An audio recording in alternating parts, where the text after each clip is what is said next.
across the nation.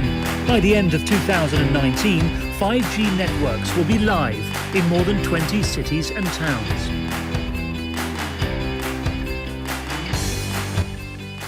Huawei has worked closely with its customers to build the best 5G networks, helping to build a better connected UK. Today, Huawei opens its 5G Innovation and Experience Centre.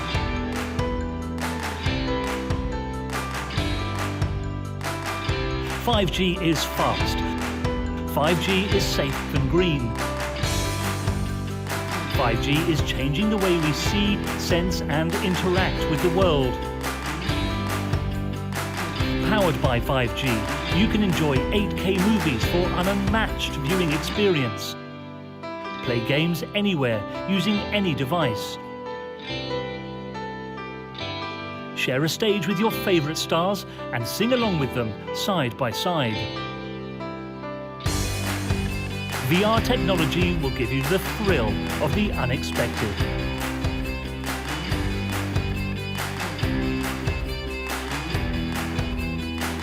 "5G will also bring significant productivity improvement to every sector, like the 5G Bosch factory in Worcester, or the 5G Smart Port, now in use at the world's largest port.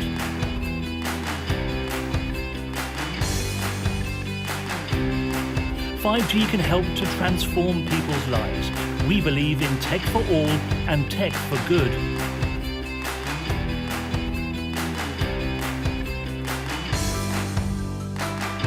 By wearing a sound shirt, a deaf person will be able to sense and enjoy an orchestra.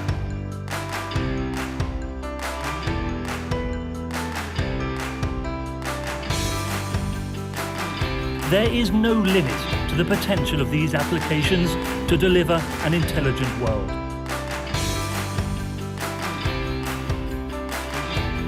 And there's much, much more to come.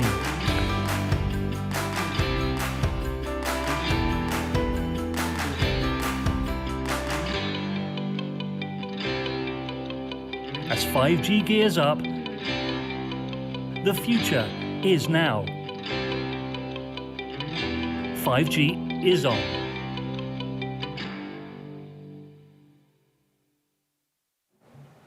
We've got some examples of those. While I'm doing this, maybe the chairs could be brought onto the stage for the panel session. We've got some examples of those. Of those applications and others outside, in two areas outside. There's immediately outside, some of you have already seen it, there's an area where developers and startups have got some demonstrations, and then our actual centre area is beyond to the right. And we'll invite you, when the panel session is finished, please wander around. If you see any Huawei people, got any questions you want to ask, please dive in, because we're really keen to explain more. But now I'm going to hand over, if I can, to you, Jamie. Thanks very much. Let me give you that. We're still waiting for one more chair, so I'll just stand here for the moment. But for the moment, can I ask the panelists to come up to the stage, and I'll just do a very brief introduction. I will let the panelists introduce themselves, but just to set the scene for the actual panel session itself. I mean, this, first and foremost, we've got some experts from industry. And I'm going to be asking these guys to have a bit of a mix of opinion. First of all, we like a bit of blue sky thinking. We want to know what the potential and the real power of this technology is. But then I'm also going to be pulling you guys back as well and ask to put a bit of pragmatism on the situation. So first and foremost, my chair has arrived. I'm going to start at the end with Hamish. If everyone could just take a couple of seconds to introduce themselves and where you come from. I know you've already briefly done it, but we'll kick off that side. So, Hamish McLeod, Director of Mobile UK, which is the organisation through which the 4 mobile network operators in the UK work on a broad range of issues, but mostly public policy stuff around regulatory change and such like. Regis Professor Raim Tapezori, founder and director of 5G Innovation Center at the University of Surrey. I'm Geraldina Iraeta. I represent the Digital Catapult. We are an organization that focuses on enabling industry with the adoption of advanced digital technologies like 5G. Hi everyone, my name is Dalia Adib. I'm from STL Partners. We are a research and consulting firm based in the UK, and we recently did a project with Huawei to evaluate the value of 5G on various industries, focusing on manufacturing and healthcare. So outside you may be able to find these handouts if you want more information, but I'll drip feed some of the findings of that research in this conversation today. Perfect. Well, thank you very much, guys. And the first question I'd like to ask, and I'll be honest, Hamish, you stole a bit of my thunder during your presentation there. I was going to ask everyone about the hype cycle of 5G. You know, have we actually got it right? Because I think you hit the point pretty much spot on earlier. We are very good as an industry at overhyping technology. Now, how does everyone feel about 5G at the moment? I mean, have we got it right? Have we educated the consumer enough? Have we engaged ecosystems enough? Are we developing those use cases? I mean, how does everyone feel we are developing the technology as it really starts to come to market? So, who's brave enough to kick off first? Raheem? Okay, thanks. Well, I don't think 5G is overhyped. I used to get that question for the last 7 years since we started 5G Innovation Center.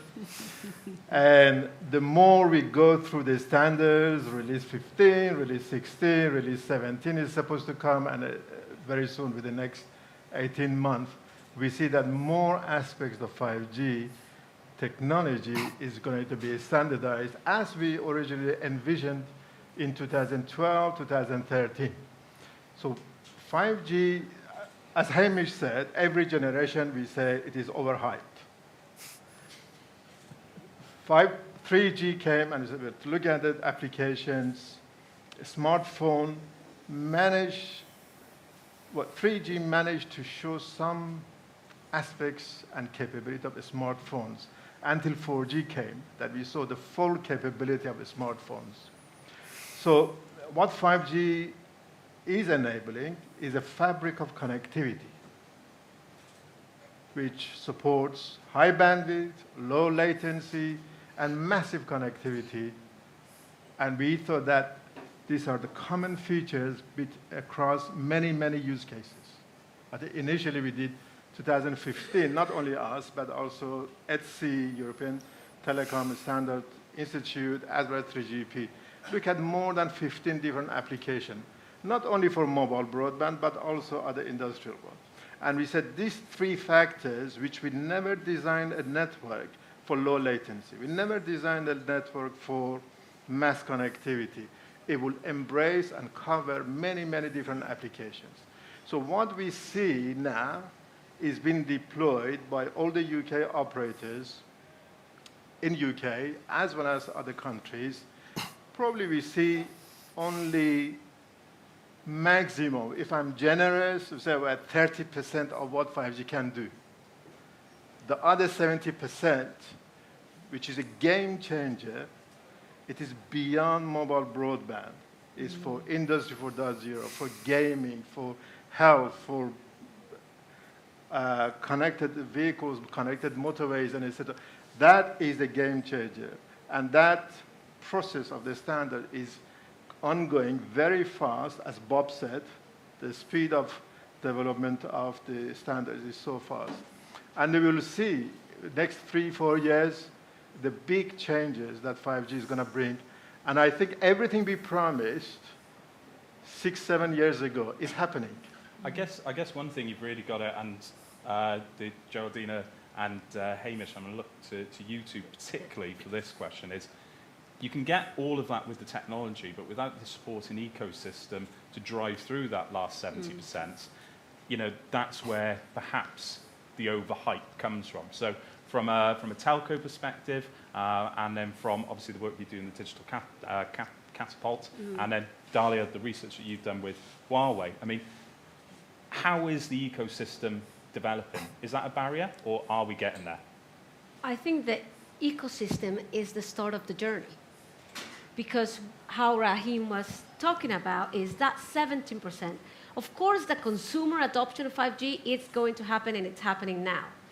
But the value comes in the industrial application of the technology and how it enables other technologies to play a role in becoming a factory more productive, in entertainment, in live production and stages, in the deployment of content to multiple channels and industries. That's where you start to, first of all, educate industries of what the potential of 5G is, and then helping them experiment, which is one of our roles, is opening up those 5G testbeds for commercialization to experiment. And some of the work that DCMS has been doing across the UK is experimenting. What are the right use cases? What does it mean to industry? So industry then starts to do the exploration and then finding which ones are the right use cases for them to deploy in their factories, or in the creative industries, for example, in entertainment, content, and gaming, as you mentioned. And it's also working with the startups and the scale-ups. They are super key in you getting the adoption, because if they understand how to use the technology, how to develop their new products, and then derive in new business models, that's where you start getting the adoption, because you need, yes, definitely the demand from industry, but you need the supply from the innovators that are creating those products that are using the network capability that you're talking about. Yeah, I mean, just one thing to add on what everyone has been saying, which I completely agree with, is that I actually think hype is important for 5G and is actually a positive term for 5G, because it's getting the it's getting attention from the industries in a way that we haven't seen before with regards to mobile technology. Mm-hmm. And I know whether you're an operator, whether you're Huawei, or whether you are a sort of 5G innovation center, enterprises from the industry are going to our industry to understand what is 5G. I've heard it means a lot to me. What is it? And it will help to drive what is happening in these ecosystems and for things to get practical very quickly. So that's one point on hype.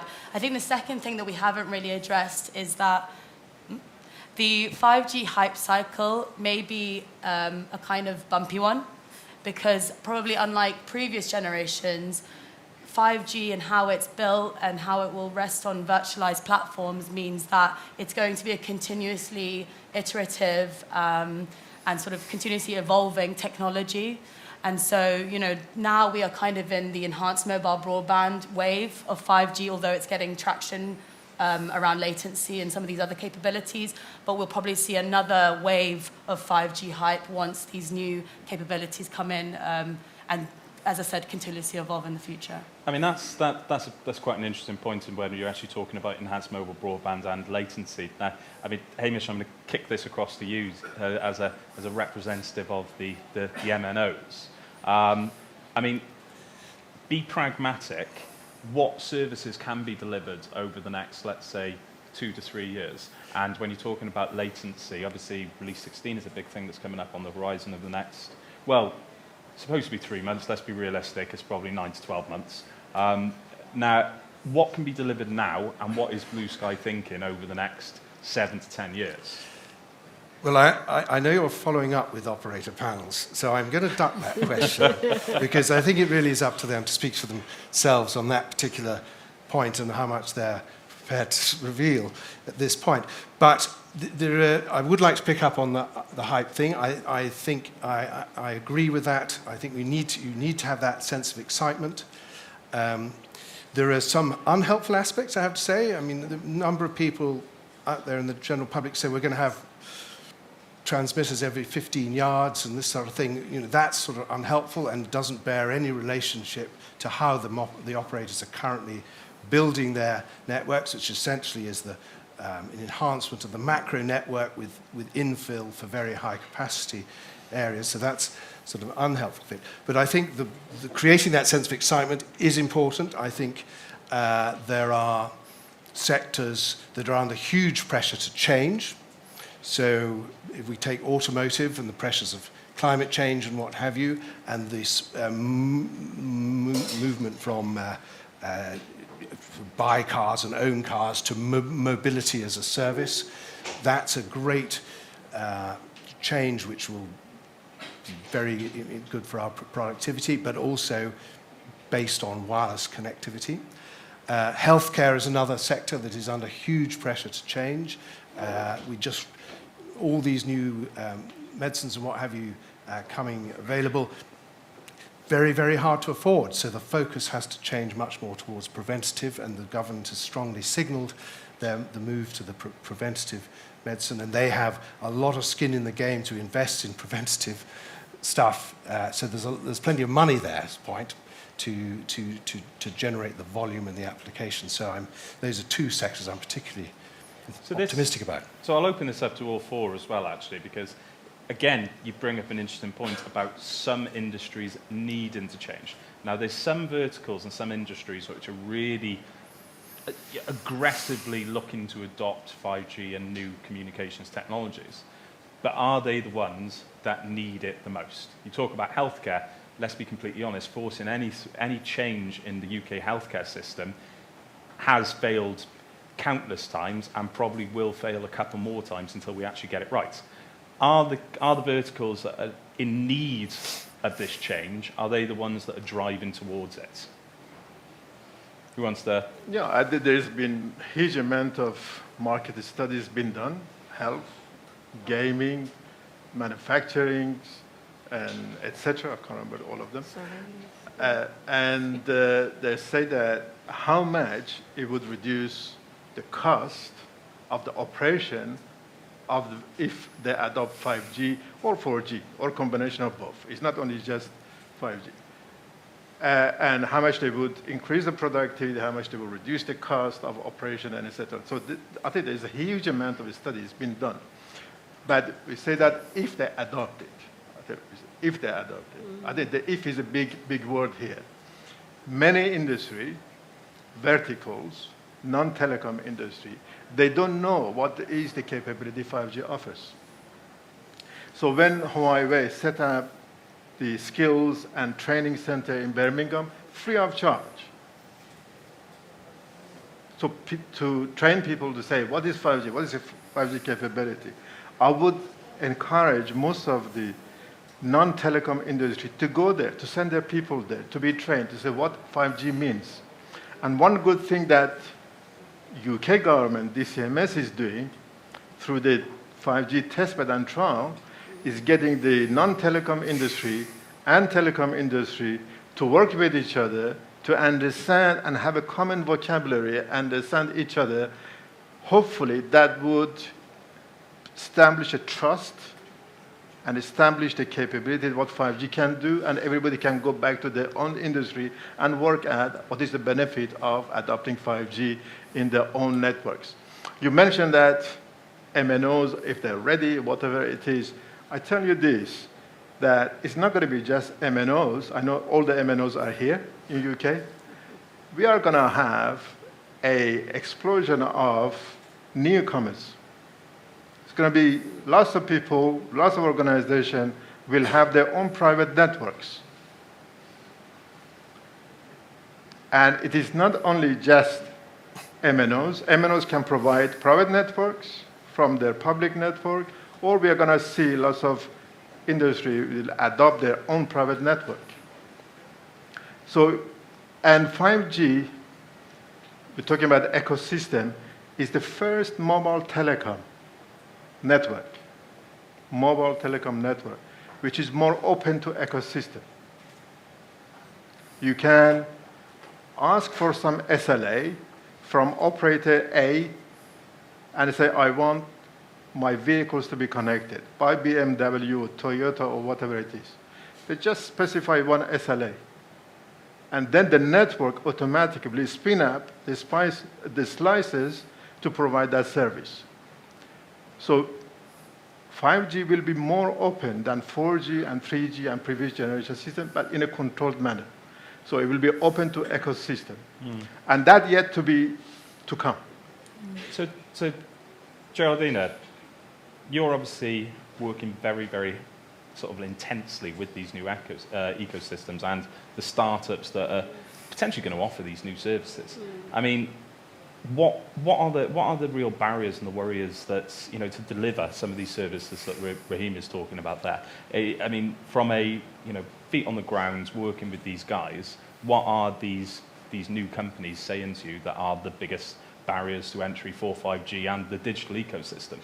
So some of the barriers that they talk about is access to the technology to experiment themselves. Access to The technology to experiment with it. Okay. So access to the network, to the 5G, understanding what the features are. How do you configure their own, if they're using immersive, VR or AR headsets, how do they configure them to make the most of the technology? Or how do their products work? What's the impact of it? And then what are the use cases where they go and implement these products?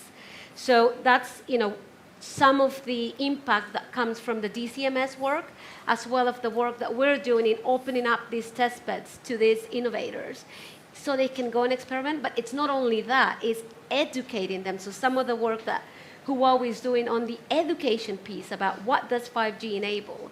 So that's one of the barriers that it's being addressed, but it could be more. The other thing that they want to know is who are the industrial adopters and who are going to be the first ones, right? Because they need customers. So they need customers for the products that they're building. And obviously, some of the questions that are being asked is, if we're looking at private networks, so who's going to run them?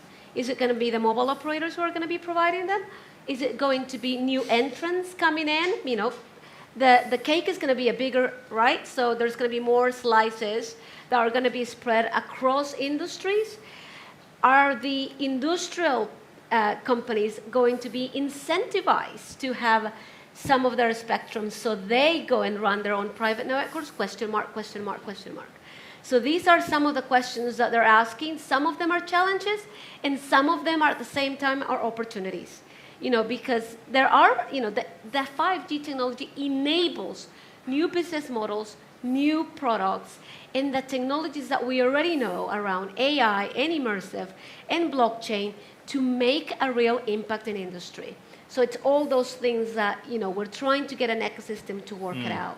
I suppose one of the things you really need to know is who's got the money and who's going to spend the money.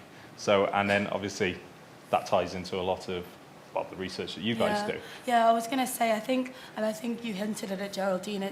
There is a key factor which is somewhat controlled by the mobile operator, which is how they deliver these services and which business model. And I think there are certain industries, to your original question about barriers, there are some industries which do need 5G and the capabilities it brings, but they also have a tough business case to make. So I'm thinking particularly agriculture as an industry. Yep. There's a lot of hype about things like the smart cow or the smart chicken or, whatever it is. But for a farmer, the price they sell a chicken at could be $1 in certain markets or most markets, or sub $1. So, if you're going to provide a device that attaches to that chicken, then making sure that it's at a price point that makes sense, or at least, the connectivity is supplied in a way that makes sense to that farmer is a big question for mobile operators or whoever's going to provide that service. And then I guess the second thing is, the business model question also applies to private networks as well. And I think there's a lot of ambiguity still around what is the private network business model and to what extent is that going to be owned and controlled and managed by the end enterprise, and to what extent is there a role for a mobile operator or a new type of operator that may exist in the future. Because although companies like Bosch and Siemens are very much interested in private networks, there is still a question mark around are they going to start investing in network engineers? Are they going to start building their own capabilities in-house to run those networks? Or do they expect operators to do it? And then again, how does the operator sell that service? And what's the business model around it? Well, I guess that's a big, something we've been addressing quite a lot recently is, how are the telcos going to lose? Are SIs going to come in and steal some of the pie? Are the cloud players going to come in and steal a bit more of the pie that they're already getting? But I guess this is, well, I'll open this up to everyone, is really how easy is it for Or is it ever going to be possible for an enterprise company to go out and hire their own network engineers, or will there always be a space for the telcos in the private campus network sort of world of tomorrow? Well, I mean, it slightly reminds me of the debate, again, which happened, I don't know, 20 years ago, as to whether public Wi-Fi was a threat to the mobile network operators and all these other technologies. And there was, is it a threat? Is it complementary? Or a substitute? And in the end, I think we could say that it was they worked in a complementary fashion, without going to the adverb. And who knows at this point, but what is absolutely certain is that there will always be a place for national operators to operate at scale with all the investment and the resources that requires, and how the private systems fit into that ecosystem. I think the market will determine, actually. Some will perhaps have enough money to do it themselves. I would suspect most will not. Yeah, I think that's a fair point. And I recently spoke to an oil and gas company who were interested in private networks and sort of edge computing as well, and potentially 5G. And one of the things that they brought up was that they are not, sort of private networking is actually kind of a plan B or C for them, and they would, as much as possible, want to use a public network, mainly because it's more cost effective for them, and they can rely on someone else with the expertise to run that kind of network. So again, it's trying to understand, I think, cutting through the hype, and to what extent is private networks going to happen in a way that it's been described as, in terms of the end enterprises completely running their own network, and what types of enterprises truly want that, is something that I guess we'll figure out. Okay. Well, I think we're sort of pushing towards the end now, I think. Well, I think we've got about 5 to 10 minutes left, so I'm going to sort of push on to a topic which probably no one wants to discuss considering the last couple of weeks, but we're going to push on to policy, politics, regulation. I mean, there's something happened last week, and it probably needs to be addressed by everyone, because it could have been, it's ending a little bit of speculation. So we've got a majority government finally in place. What does that mean for the telecoms industry? What does that mean for the growing digital ecosystem? And from startups through to the academic research, through to the MNOs, or even how people are looking to spend money in the individual verticals. I mean, are you guys worried about the political climate at the moment, or the policy landscape? Well, taking the B word first, perhaps, the point that gets regularly made to me by the operators is data, and the ability for data to be able to flow freely across boundaries. So that's going to be an extremely important point to get right. And the skills, make sure that the UK has the access to the appropriate skills. I think at a domestic level, we need to kick on with reform of the planning system, as I talked about, and making it easier to roll out the network in general. There will be other new regulatory challenges around privacy and security and all those sorts of things. So the new government will certainly have to take up those topics with gusto. But if they get the Brexit policies right, I think there's no reason to be anything other than optimistic for the UK economy. Okay. From an academic perspective, I mean, obviously the B word is a big one here, and it ties into a lot of what you guys do. I mean, do you feel that? How does Brexit look for you pre and post as an academic? Well, some people know in this room that we had 1/3 of our research funding came from European Commission. 1/3 of big chunk was coming out of it. So Boris Johnson's brother, when he was the head of the universities and education, he promised he's going to carry on doing the same support of the science and engineering as we've been doing in collaboration with the rest of Europe in terms of the European Commission on Horizon 2020 and beyond, and etc. So from that point of view, I'm not afraid. I think that UK, different politicians, different parties, they're all committed to a better connectivity, better infrastructure for the UK, as well as supporting innovation and advanced research on science and engineering side. So I'm optimistic and I'm positive about the horizon, despite all these noises that we hear. So probably I don't have any other choice than being positive. Put it this way. So, I mean, how do you feel from, looking at the developing ecosystem and the startups in particular, I mean, do you feel that there's enough support for them right now? I think there is. I think there is enough support, and we will continue to run the innovation and acceleration programs that we do up to this point, providing them access to the technology so they can experiment, create new products and new business models, and enabling, because our focus is on the UK. So it's making sure that we deliver economic impact for the UK with helping that ecosystem to reap the benefits of what the technology can do. And that is, with any government, we will continue to do the same thing. So in a way, we are positive and we are opportunistic about what the opportunities that technology provides to industry, and we'll continue to advocate for that. Okay. Yeah, I think, to Geraldine's point, I think there's a lot that is somewhat not determined by which government is in power. So the role of the regulators is quite strong, and I know Ofcom is doing a lot in terms of exploring new spectrum pricing models and spectrum allocation models, and that is hugely important for things like private networks and network slicing. But I guess one thing that maybe the government could and should do is a little bit more on joining up sort of different industry bodies and regulators in a way that makes sense and will create an innovative environment.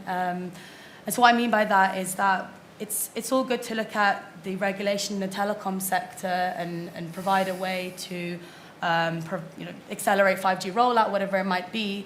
But equally important is the role of the regulator in other industries in sort of accepting and in introducing technology and adopting technology, particularly when it impacts things like health and safety regulation in that industry, which can be quite slow to change, or anything else. And I think a lot of many of the 5G use cases are, the business case for it are things like improving health and safety. Yeah. So I think, that's where having a sort of more joined up approach, or as a government understanding the role of 5G in these different industries plays a part.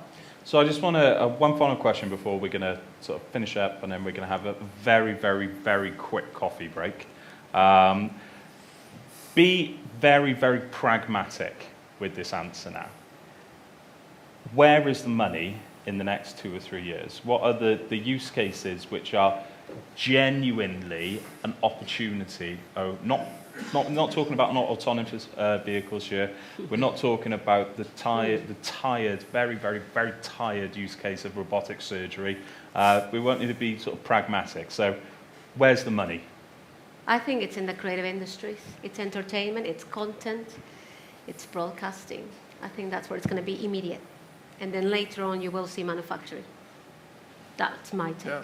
Gaming based on virtual reality, augmented reality, or mix of those. And we will see the traditional smartphone will change to become more wearable. So that's a big change we'll see. And that's what 5G will change the shape of the smartphones, make gaming.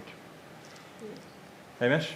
Yes, I think for once the answer isn't the porn industry. I think it is the entertainment. I think will be a very good, in its broadest sense, a good place to start with the consumer, because that's what's here and now. I would agree. I think there's probably 2 broad categories, like you say. There's consumer. I'm not sure how much it will significantly grow the operators' revenues, but certainly there's There's money for the application providers and for the content providers. And then a lot of it will probably come from private networks initially in creating these more closed environments for industry. And then hopefully we may start to see it in sort of the public network space as well. Perfect, perfect. Well, guys, I really appreciate you taking a couple of minutes to come chat to me. And we are going to have a very short break, and then we'll be back with 3, O2, and E/BT after the break. Thank you. Thanks, Jamie. Thanks a lot.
Hello, so we're going to kick off with the second panel session. So with the first one being focused on industry, now we're going to bring up 3 of the 4 UK MNOs. So guys, if you would like to come up to the stage, I'll ask you to introduce yourselves. So, well, a little mini bio to start with. So we've got Phil from 3, Daniela from O2 UK Telefonica, and Tom from BTE. So, so obviously, 30 seconds. Kick us off. Tell us who you are, where you're from, what you do. Right. Phil Shepherd. I'm Director of Strategy and Architecture at 3, so I'll essentially look after the technology direction for 3's mobile network in the UK. Hello everyone, my name is Daniela Petrovic. I'm here representing O2 Telefonica. I'm the founder of Darwin, an innovation R&D project we recently started within Telefonica O2. And Tom Bennett, I'm Director for Mobile Innovation in BT&E. I'm accountable for some of the new technology and new fun stuff we're going to use on the mobile and converged network. Okay, perfect. Well, first of all, let's just sort of create the situation where we are now. So obviously the UK, we haven't quite got, well, we have got 4 5G propositions up and running. We haven't quite got 4 mobile propositions up and running yet, but arguably we're the first market to have every single one of the major MNOs in the 5G world. So one thing I do want you to be sort of very honest with yourselves and look at other markets around the world and say, how are we actually getting on? You know, for instance, let's pick 3 or 4 off the top of our heads and say, let's compare 3 to South Korea, or O2 to China, and E to North America. So, who wants to start? I'm not sure who lost there. I'll start because it's like nobody can win, can it? So, you know what? I mean, it's interesting to do a comparison. I mean, the UK actually, if you look at it in terms of Europe, doing extremely well, very, very at the forefront. Even actually to do the States as well, also doing extremely well. If you compare to the extremes, and South Korea being one of the extremes, then obviously not as far ahead as that. South Korea, I mean, I've been in the industry for quite a while, in the mobile industry in South Korea, certainly in the last few years, I've always been at the forefront. It's a cultural thing and it's a capabilities thing. If I was to say, I think we've got the spectrum sorted out in the UK largely. There's another piece coming out next year. We've got the technology being deployed. We have a more difficult challenge, I think, in the UK to roll out networks. Regulations, planning, I think Tom was saying planning is a bit of an issue. It's quite hard work to do that. And we also have to deal with landlords in a much more difficult way than we do in, say, South Korea or in China. So I think it's harder to roll out quickly. But as a country across most of the developed world, we're doing extremely well at the moment. And actually, we've got 5G deployed. You mentioned, 5G deployments in the UK. We deployed home broadband fixed wireless access in August with Huawei equipment on 5G. That's got extremely good feedback from the customer base, really good speeds, seeing speeds in excess of a gigabit per second. It's really good and good experience. So I think let's look positive. I think you can compare with the very leaders in terms of the speed and of deployments, and we're a bit behind that. But as a global average, we're doing very, very well at the moment. Yeah, I would definitely agree. Oh, well, thank you for giving me a comparison with China. So definitely, I would say that 5G game is going to be more about the ways how we use 5G and about business models rather than who deploys first 5G and the way and the pace of deployment. So I think UK is in a very good position because we are trying to think innovatively. We are trying to involve ecosystems, so startups, academia, government in this story. So I think that is going to be very important. And countries that are going to compete in 5G actually are going to compete in new business models, which we need to deploy, supported by 5G. I think they've covered the main points. I think if you look across America and Korea, very much there was a cultural race about who could be first, and I will embellish the point.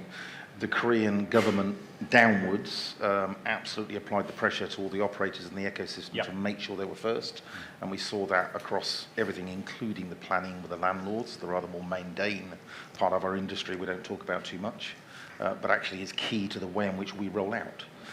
So we saw that with them. I think, in particular with the American market, they do have the issue around spectrum fragmentation in a way we don't in Europe and China. Exactly as the point was made, I think we're in a much better position to leverage a global ecosystem than probably the American market is. I think for us right here, right now, yes, if we're honest, yes, commercially, Korea have been much more aggressive, but across the global ecosystem, we're in a very good position. I mean, this is something we were sort of touching on beforehand before we came up here. I mean, obviously, one of the big use cases, which for a lot of people in the industry is very frustrating, but you're talking about the bigger, faster, meaner mentality. You know, this 5G gets you 500 megabits per second when you only need 50. But I mean, how important is it to win 5G contracts? If that makes sense. Like if you look at South Korea, they've had a massive, massive migration from 4G to 5G. It doesn't necessarily look like it's going to be the same in the UK, at least in the short term. But how much does that worry you, and considering the attention you've been given to enterprise over the last couple of years? If I go first, I think for us, it is about a mobile-first mindset, and then very much a convergence, how you deliver it. Phil referred to FWA earlier. It's about delivering for your customers what they want, what they need. The perception is infinite bandwidth. That's not the reality. We know it's not the reality. But is the customer satisfied and overjoyed with what they're seeing as a service? That's our challenge as network engineers, as a network team to deliver, is ensuring they're getting what they need when they need it. Now, the way you're going to do that, yes, the absolute capability is going to be gigabit, etc., be it any individual phone is only achieving 50 to 500. When you start to bring enterprises on board and campus solutions, that's the promise that 5G brings, is the flexibility to deliver to all of those. So you need to be in it to win it in essence. Yeah, absolutely. I think that enterprise market is going to benefit first if we start creating this new business model that can actually help them be more efficient in whichever industry we are talking about. So I think 5G is going to initiate this industry convergence more than any previous technology, in a way that we will enable new models to be deployed.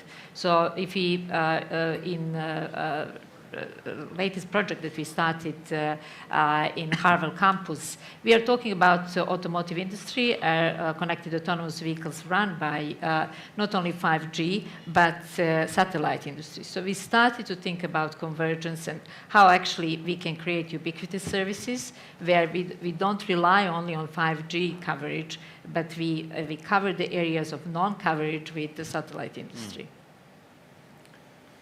I'll answer it. Your point about the 500 megabits per second was interesting, because I've been in mobile at least since 2G, and each generation there's people have said, and that's the same with fixed, is actually that's fast enough, that's all we need.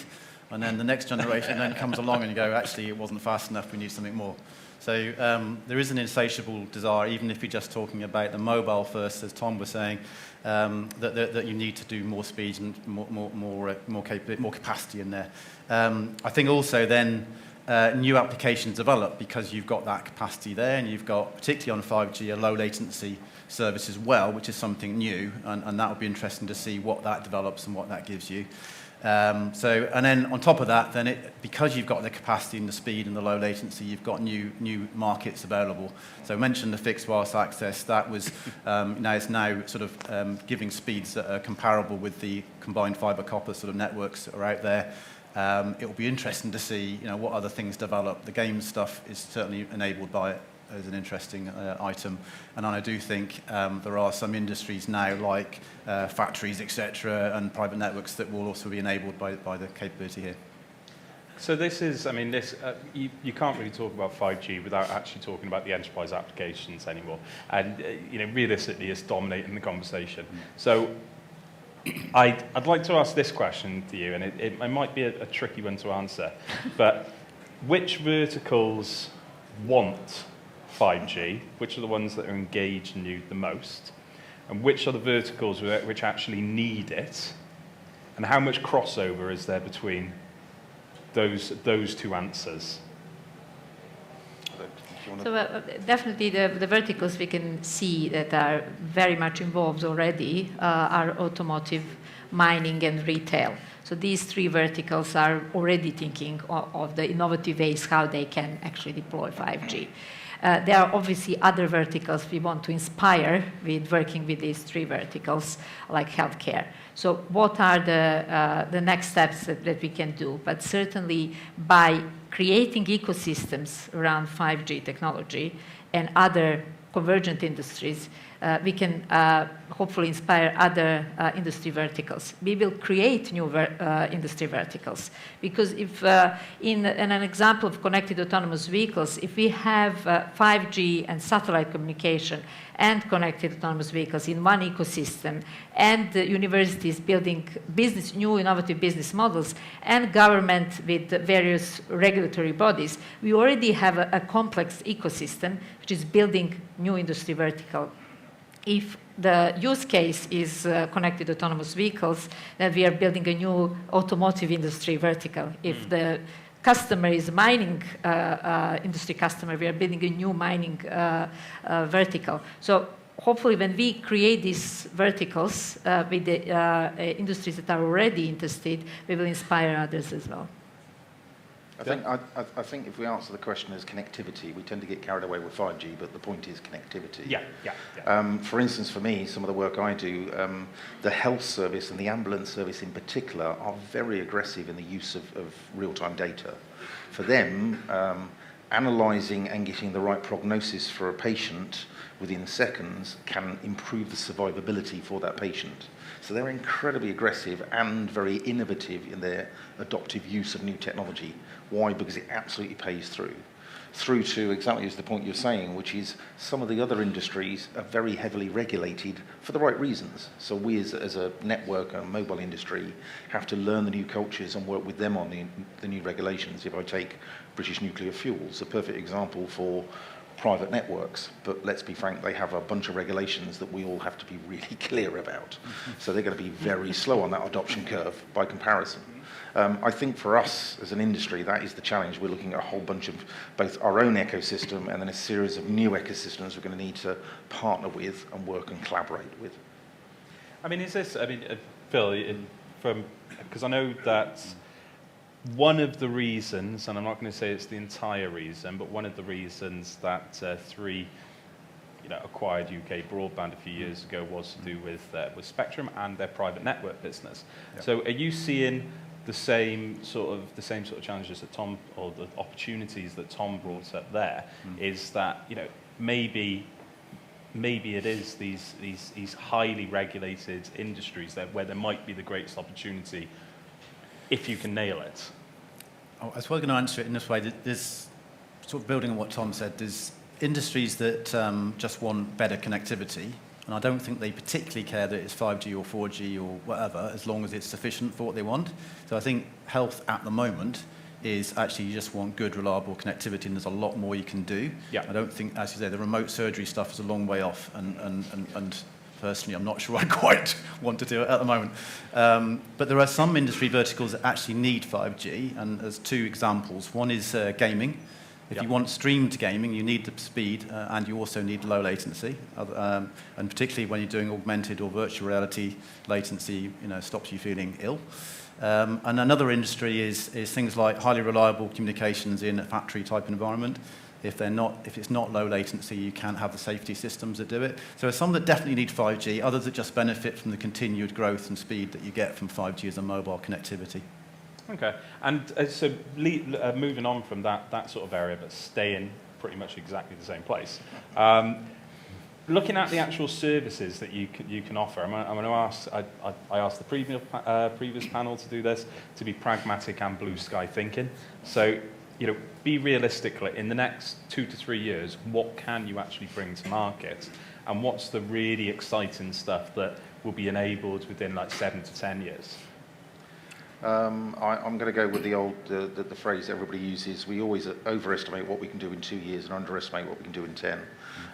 You've hit the nail on the head for me. I think in the next 2 years, it's probably worth. Is everybody familiar? Has anybody seen the new Star Wars trailer? Because my bet is, unless you play Fortnite, you haven't. It was released on Fortnite. So, to Phil's point, it's social gaming. Don't think about gaming as this niche. Gaming is social. So there's a whole brand new thing that happened over the weekend where all the brand new Star Wars trailers went into Fortnite. We don't see it if you're not in Fortnite. Now, gaming over the next 2 years is an absolute advocate for low latency right across the networks. So I think that really does become quite mainstream over the next couple of years. When you look at that 7 to 10 year horizon, yes, you're looking at the next RAM refresh cycle as well. So by then, you really are into, well, the complete homogeneous networks. Everything should have connectivity. So for me, the world is your oyster. You're back to the challenges that we discussed earlier around the ecosystems, the cultures, and to be frank, the regulations. I don't know, what's your view? Definitely, my view is that 5G is going to help with connectivity overall globally.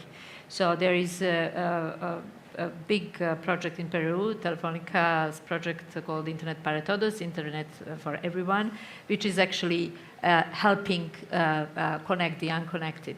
So we believe that definitely 5G is going to create that trigger for a bigger connectivity for everything. But we have to be realistic because the changes in the new models that we are going to bring to the industry will bring the changes in new job roles.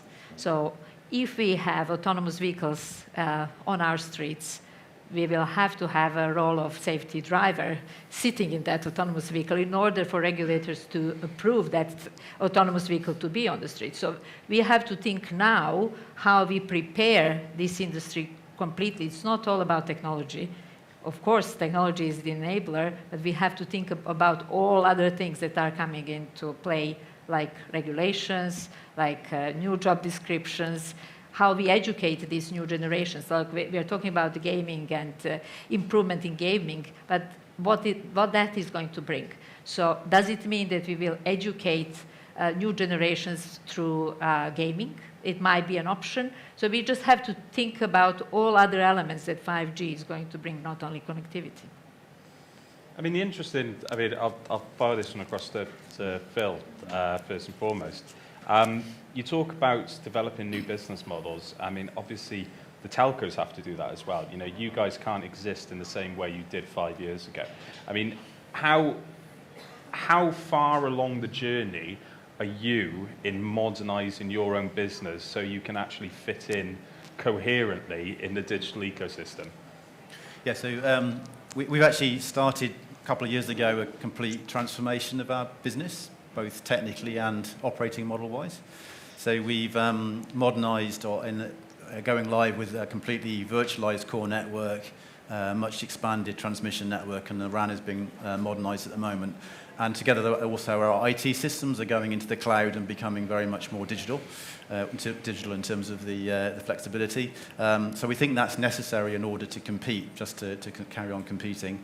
And then if you don't mind just quickly going back to the previous one, there was, in terms of where we think the business is, I think, first of all, it's continuing mobile connectivity opportunities, just getting this capacity and performance on it. We think fixed wireless access is a real opportunity because it gives speeds that are faster than the average broadband today, and it gets there quickly. And then we think there'll be a developing sort of enterprise business, which is sort of interesting to see where it develops, but I think there's a lot of opportunities there that will start developing in the next 2 years. Okay, so before we circle back to the business model evolution, I mean, because you brought up fixed wireless access, I mean, obviously, all three of you are mobile players, I mean, but how much of a genuine threat? Okay, yeah, sort of both. You were E beforehand, though, really. So, to be fair. How much of a genuine threat is fixed wireless access to the last mile, delivering fibre over the last mile, traditional broadband business? There's a poison chalice of a question. Yeah. My personal view is I think we tend to get carried away with it. I think it is part of the armory of a set of products that we will deliver to market. It isn't that it's going to replace the last mile, but nonetheless, actually, you know what, in suburban areas, if we know the fibre is going to take a while to roll out, we should have FWA there as a substitute. Do I think it's a fundamental replacement over a 5 to 10 year time frame? Probably not. But I do think it will be part of the armory of the telecoms industry in consumer and enterprise for the next 5 to 10 years. Yeah, it's going to be important, but as I said, with 5G, we are not going to compete in the same way the industry competed before. We are going to compete in a different ways. So like it's going to be ecosystem competition rather than like purely technological silo industry players competition. Okay. I guess this is the pressure's a lot on you here, Phil, because you are the company that has the fixed wireless access threat to the ecosystem. I mean, how long is this going to be until it could be mainstream? So the fixed wireless, I'm going to agree with Tom actually. The fixed wireless access is, we're not seeing it as a complete replacement for fibre, but it's got its place. There are people that don't want to have the contracted fibre into the home. There are locations that actually fibre is going to be a long time to get to. So we think there's within that space there's a really good opportunity, and it doesn't have to be a complete replacement to be very helpful opportunity in that sort of 5 to 10 year period that you just talked about here. Ultimately, there will need to be a mix of fibre and wireless technology, and we all agree with that. It's just common logic, if you like. Okay, and I guess so back to the question beforehand when we're talking about evolving the telcos. Obviously, fixed wireless access is an excellent example of creating new products and new services, new culture, new type of people. From, Bill, you've given your perspective over at 3, but looking at O2 and sort of BTE, how are you guys in your sort of digital journey to take the mobile operator from the analog days through to the digital future? What we are doing is, we've heard from the previous panel how we are allowing startups with various innovative technology solutions to come and try the various applications. If they work, that's great. We implement them. If not, we try something new. So what we do, we do the same thing with business modeling. So we do it from, in Harvard Science Innovation Campus, we opened the business modeling lab, demo lab, and technology lab, where customers can come and try new technology. We build the new business models with them, and then we demo these various business models. So I think the only with this combination of demoing, business modeling, technology, and including the regulators, we can go to the market with truly innovative services. I agree really with the points made. I think, yes, there's absolutely a bunch of kind of ecosystem innovation. I run the mobile labs, and that's something we're absolutely doing in conjunction with the DCMS and our wider ecosystem, and particular partners and customers that want to come and literally play and try and innovate together, trying to bring those business models together. I think one of the other key customers for this new world in the next 2-3 years is ourselves as a mobile industry. We know we need to get on with the virtualization of just about everything, and therefore the effect on our own business models, and we're a long way on that journey, and I think that's what Phil was alluding to earlier, which is actually the way in which we deliver. We've probably as an industry got long lead times around all the hardware and software delivery. Well, we know we need to move into a CI/CD model. That's our challenge of the next 18 months. We need to be in that daily, weekly release cycle, and that's just going to become the norm. Okay, so it's very much getting there, and I think one of the I'm having a look. I can't see Raheem here anymore, but he mentions that what is it about the 70-30 split at the moment. So we know what the 70% of 5G is, where the value is going to come from, and the next 10 odd years when we start playing around, we'll start to realise where the remaining 70% of the value actually comes from. So talking about whether it's ecosystems, politics, internal transformation, what are those barriers that are stopping you to fully realise the potential of not just 5G, but connectivity? Big question. Yeah. That's quite a broad question. Yeah. You can take that in layers. Number one, rolling out in no uncertain terms, planning permission. Yep. It's very boring, to be frank, but the reality is how we deliver service to our customers, all of us. We need the permission to go on site and roll out this equipment. That is a phenomenal amount of the work we do on our industry, and bringing all the landlords with us on that journey is something we're going to have to proactively do as an industry over the course of the next few years, in particular when we get beyond the urban sites into suburban and rural. Yep. So that at the very base layer, and it's boring, but it is the towers and the rooftops. If we haven't done that, there is no connectivity. Yeah, that's where I'd start. I don't know if that...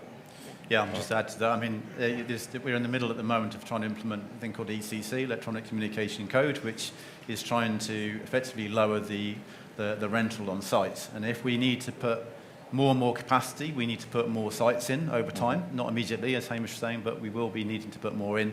If the rent doesn't come down, then prices will end up going up. So, and that is just so hard work in the UK, where there's a lot of legal cases going on at the moment to try, and a lot of challenges by landlords on it.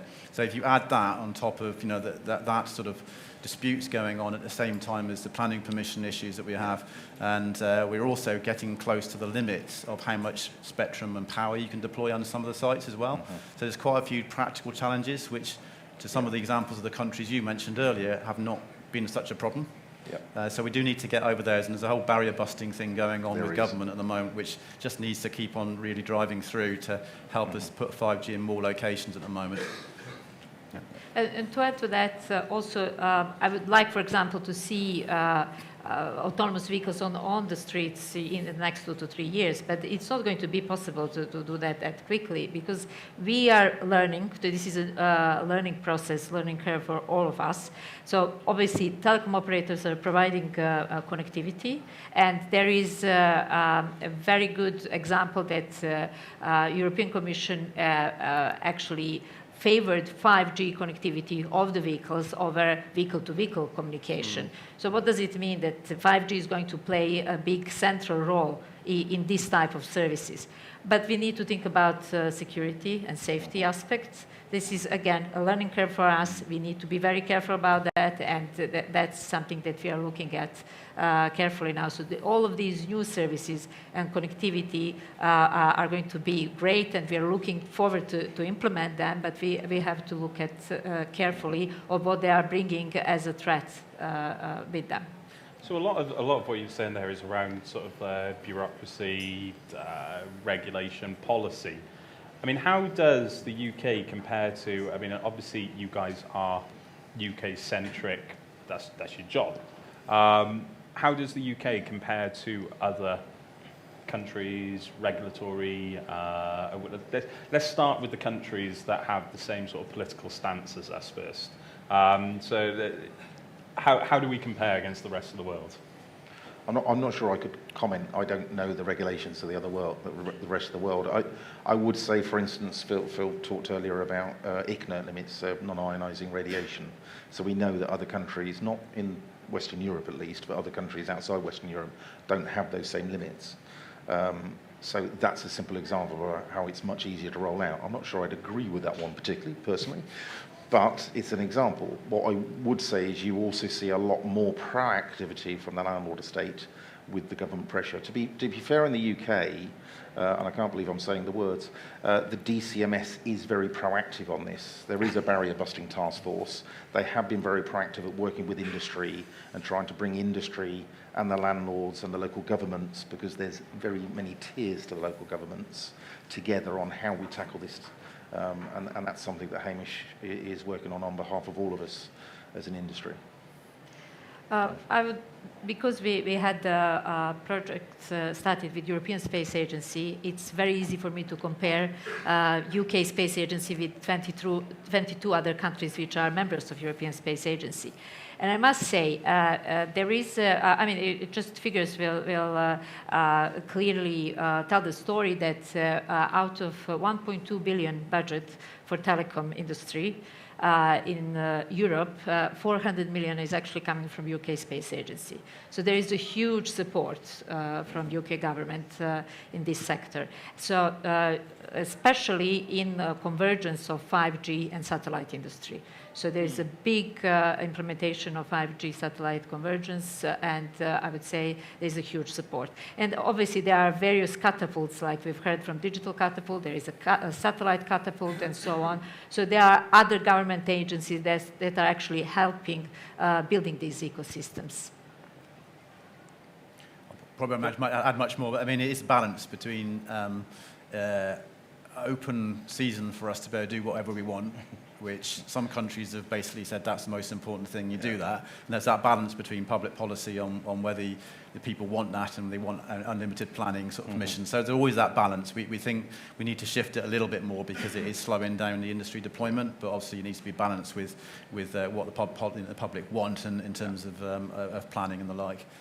So I think we're not too badly off. We've got quite a supportive government in there. I know that in Italy, for example, you talked about the ICNIRP radiation limits. The radiation limits in Italy are lower even than the UK, so actually they have real problems with actually deployment. So we're not the worst off, if you like, in all locations.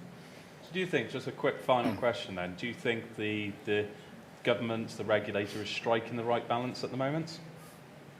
My personal view is they're very proactive. They understand the pain of the last kind of 20, 25 years. We as an industry, to be fair, have got our act together much more. We have been problematic and thorny, I think, to deal with as an industry. We can't say we haven't been. But to be fair, yes, the DCMS and the regulator, everybody's after the same thing, which is connecting the UK. So yes, I see much more proactivity around policy and strategy. Yeah, definitely, yes. I think that there is a right balance. Where I would like to see improvement is that legislation and regulations that are happening in various government departments are more connected. So, so there is no discrepancy. So that would be a real positive boost for us. I mean, are you getting any noises from the likes of Ofwat or agencies like that, or is it just all Ofcom and all DCMS? I think. Well, go on. Well, for us, it's pretty much principally Ofcom and DCMS. I mean, me and Tom, we sort of regularly in meetings with those two same bodies, and they are 99%, I guess, of what I'm dealing with. I think with the other industries, I mean, I used health earlier. For me, health, some of the blue light services, it's those services, it's the constabularies, it's the agencies, they're very proactive. So actually that's a kind of filtering upwards to the regulator at the right time.